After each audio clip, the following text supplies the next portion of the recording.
Yo, guys, Urb'n Barz brings you the best UK reactions to rap, hip hop, and urban music from all around the world. And guys, it's been 20 years. That is right, guys, 20 years since Eminem released the Eminem Show. I cannot believe it. And some of these tracks I've not heard for 20 years or so.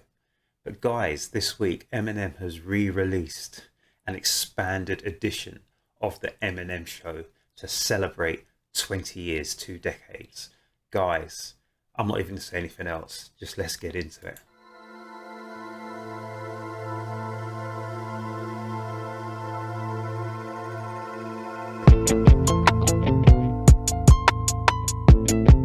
Where's my snare? Snare. Guys, this is one of my favourite Eminem Marshall Mathers songs. I have always loved this song. So guys, let's check it out one last time.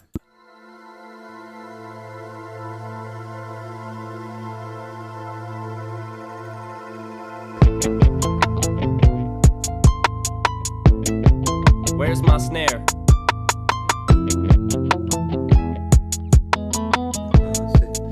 Guys, I might be wrong, but I remember listening to this track going to and from work, travelling on the trains, going to and from work across London 20 years ago. So I listened to this album for probably a couple of years straight or something.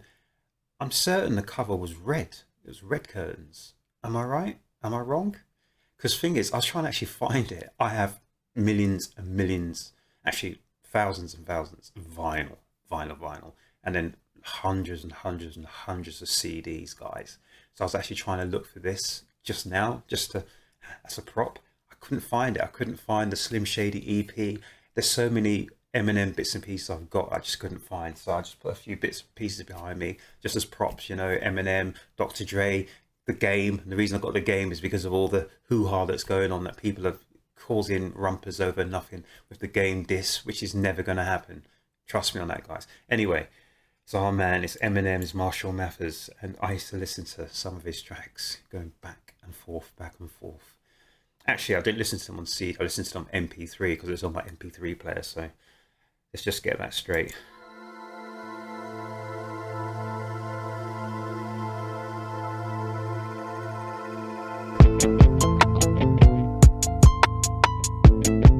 Where's my snare?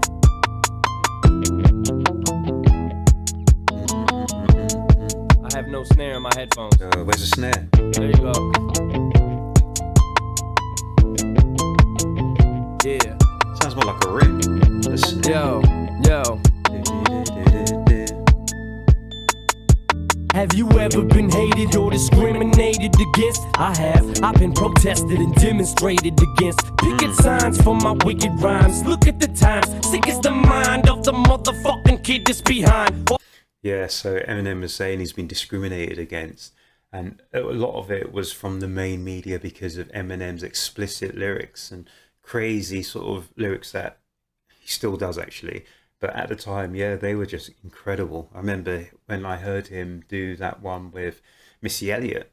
That was incredible, guys. That was just mad. All this commotion, emotions run deep as oceans exploding. Tempers flaring from parents, just blow them off and keep going. Not taking nothing from no one, give them hell long as I'm breathing. Keep kicking ass in the morning and taking names in the evening. I love that, kicking in the morning, taking names in the evening. I can't remember when I first heard that comment, but I've always liked that. Probably heard it something like in wrestling or something, I don't know. Leaving with the taste of sour as vinegar in their mouth. See, they can trigger me, but they'll never figure me out. Look at me. I love that. You can trigger me, but you can never figure me out. Now, I bet you're probably sick of me now, ain't you, mama? I'ma make you look so ridiculous now. I'm sorry, mama. I never meant to hurt you. I never meant to make you cry, but tonight I'm cleaning out my closet. One more time. I said I'm sorry, mama. I never meant to hurt you. I never meant to make you cry, but tonight I'm cleaning out my closet. Whoa. I got some skeletons in my closet, and I don't know if no one knows it So before they throw me inside my coffin and close it, I'ma expose it. I'll take you back to 73. Before I ever had a multi-platinum selling CD. I was a baby, maybe I was just a couple of months. My faggot father must have had his panties up in a bunch. Don't get your panties in a bunch. And I know that is an Americanism. I still love hearing that. Don't get your panties in a bunch. You know, I love that. But for saying words like Eminem just said, you know, that word, he got himself in a lot of trouble. Cause he split, I wonder if he even kissed me goodbye. No, I don't, on second thought, I just fucking wished he would die. I look at Haley, and I couldn't picture leaving her side. Even if I hated Kim, I'd grit my teeth and I'd try to make it work with her. At least for Haley's sake, I maybe made some mistakes, but I'm only human. But I'm man enough to face them today. And that's one of the reasons as well Eminem got really incredibly in the media eye, because of Eminem dealt with his family issues in the public eye. I'm not saying he intended to do that, because I don't think he did, but he spoke about a lot of those issues which are really, really close to him. His daughter Haley, his wife Kim, all the problems and fights they had, etc., etc. So he actually exposed himself to the nation, and people actually bought in and sucked into actually Eminem, not just the artist but the person himself. So you couldn't separate the art from the actual real life, because they became one. And I think that actually helped to propel Eminem, not just as a MC rapper, which he's a fantastic, phenomenal MC artist, but into the public eye as an icon, really.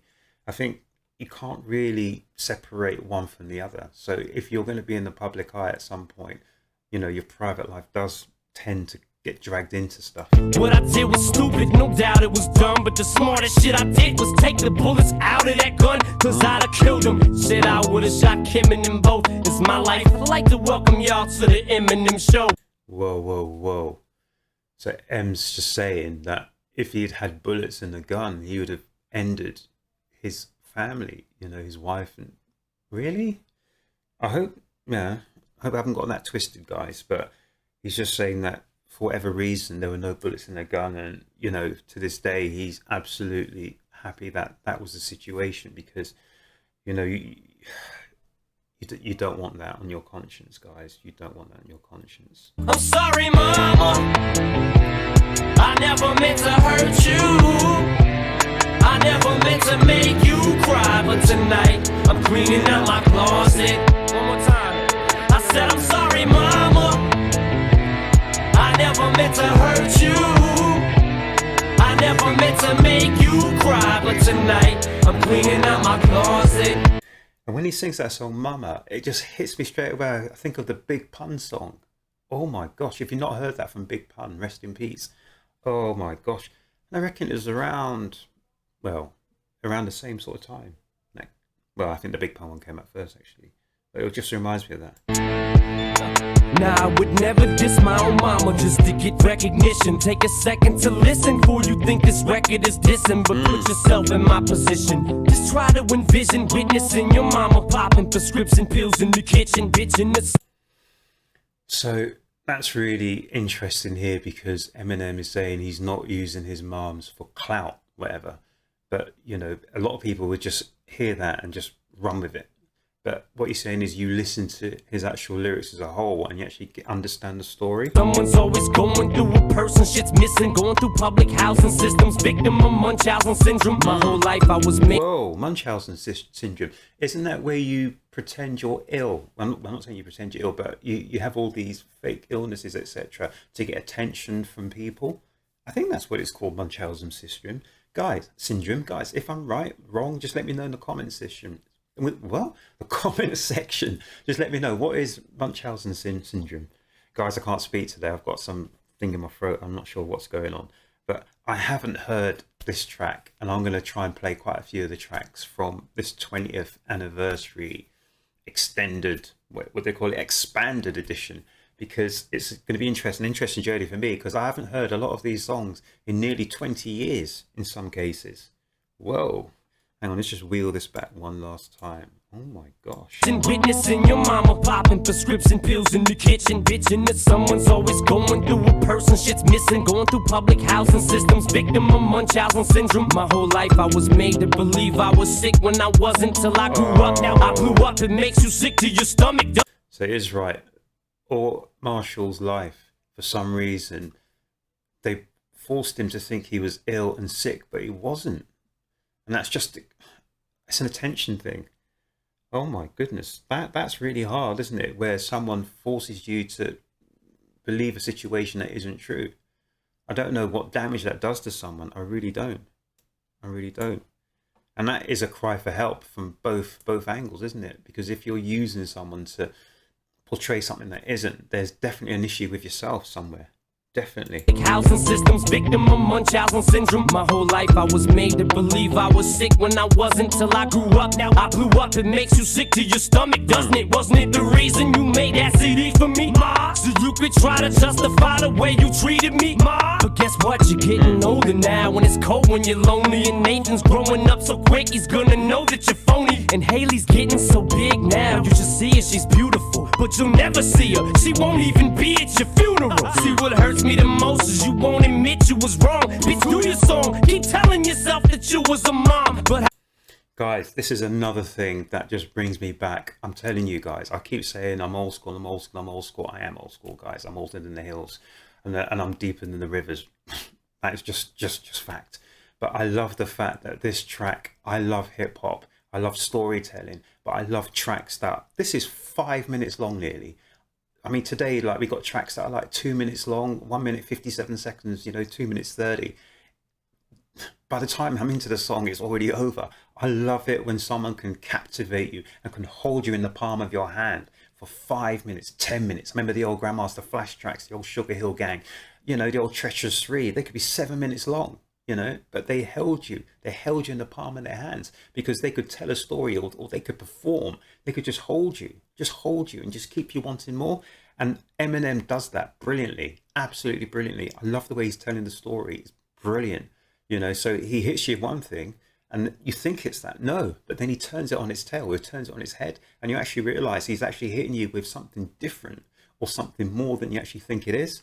And that is what I love in a story. And this is why I used to listen to tapes like Eminem, like back and forth. I used to make certain I knew what my playlist was for going to work, etc., back in the days. Getting so big now, you just see her, she's beautiful, but you'll never see her. She won't even be at your funeral. See, what hurts me the most is you won't admit you was wrong. Bitch, do your song, keep telling yourself that you was a mom. But how dare you try to take what you didn't help me to get, you selfish bitch. I hope you fucking burn in hell for this shit. Remember when Ronnie died and you said you wished it was me? Well, guess what? I am dead to you as can be. I remember those lines in those last 4 bars like it was yesterday. I'm sorry, mama, I never meant to hurt you. I never meant to make you cry, but tonight I'm cleaning out my closet. One more time. I said I'm sorry, mama, I never meant to hurt you. I never meant to make you cry, but tonight I'm cleaning out my closet.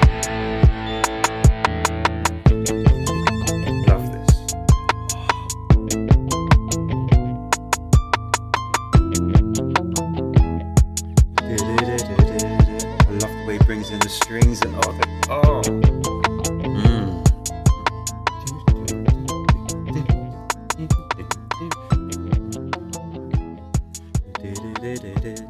oh my gosh.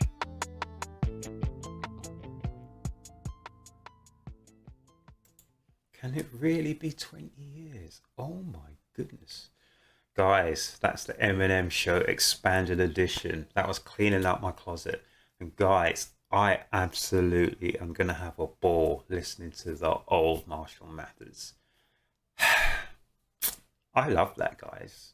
That track is just absolute fire. Absolute.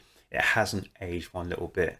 I know there's all sorts of people who can't stand listening to the old school sort of stuff, or the older sort of versions of stuff, etc., but I'm steeped. I'm steeped in 80s hip hop, 90s hip hop, the hip hop of the 2000s, that kind of era is like bread and butter to me. I love today's era as well, but 80s, 90s, 2000s, I'm steeped in. I love that era of hip hop because I grew up in that era. But guys, that was Eminem, Marshall Mathers, and that was Cleaning Out My Closet. That was absolutely fantastic. I haven't heard that track in, I don't even know when. It's got to be at least a decade. And do you know what? It hasn't missed a step. Guys, here at Urb'n Barz, I like to give you the best of the best of the best, and also some other things in between.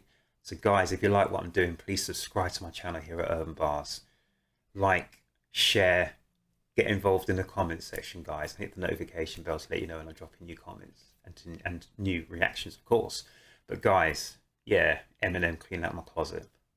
I'm literally going to probably do another one right now because I'm in the mood. So guys, let's see you at the next reaction. Take care of yourselves. Take care of each other. See you later.